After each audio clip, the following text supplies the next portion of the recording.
I'm just taking a look at your um, design here. It's looking pretty good. I see mostly circles that you've created in Illustrator, which are um, vector. You didn't outline your fonts, so I'm missing them. I think if I was to activate them, though, if they're Adobe fonts, that would probably fix the problem. Takes a little bit for it to work, but one way of doing that too is just to control click and let's see, no, maybe it's command click. Just need to make sure I have your font here. Maybe you just go to type create outlines here, and then that will make it outlined and make it completely, you can see all the vector points in there and it's totally vector. So yeah, doing that with each one of your fonts. I thought you could do a control click and then create outlines. Yeah, so if you do a control click, you can also do create outlines that way. So that if I am missing any fonts, it's not an issue. And I do notice your design has more than, let's see, how many fonts does your design have?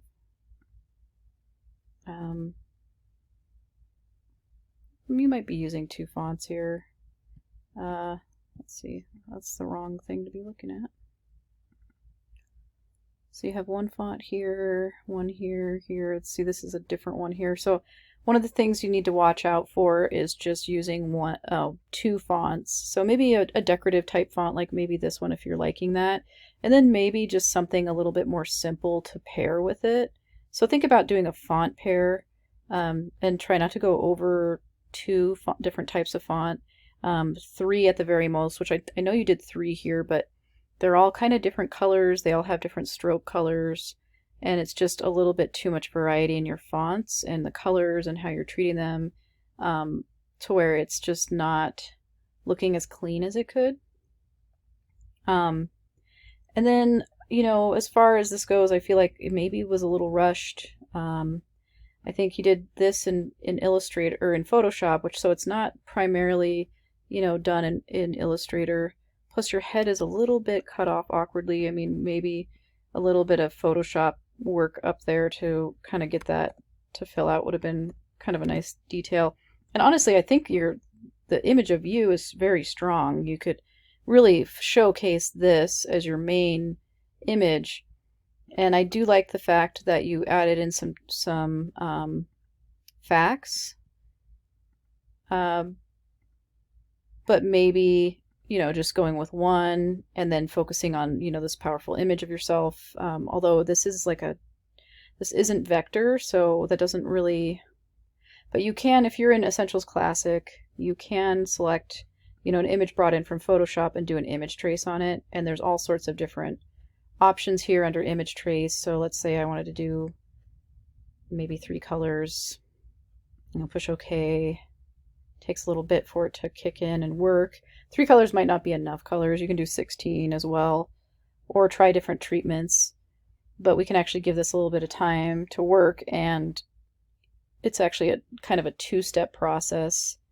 Takes a while to render, but once it's done, we can complete it. I might have to pause the video. Okay, so it's done, you know, with a 3 color trace, and this is the result we get. And then we'd have to push expand, and then you get your image trace in Illustrator. You know, it brought in a background, so you'd have to use the white arrow tool and click off to deselect, but then you could go in and start, you know, kind of deleting the backgrounds. And you might get kind of an interesting effect from just having 3 colors. It makes it a little bit more rough, I guess, which actually may not work very well for this particular image because, you know, you really do want to see that handprint. So I can always Command Z that and, you know, actually probably go with more of like the 16 color trace. So that would have helped out your design quite a bit. And just having a little bit more time in Illustrator probably would have helped. And just making your image of yourself more of the focus of the design, I think, because it's a pretty powerful image, would have been a good idea. But yeah, I can see you're, you know, a little bit more comfortable in Photoshop, maybe not feeling super comfortable in Illustrator, but just with the next project, try to really focus in on doing everything in Illustrator. And if you do something in Photoshop, making it vector by doing an image trace through the image trace here if you're in Essentials Classic.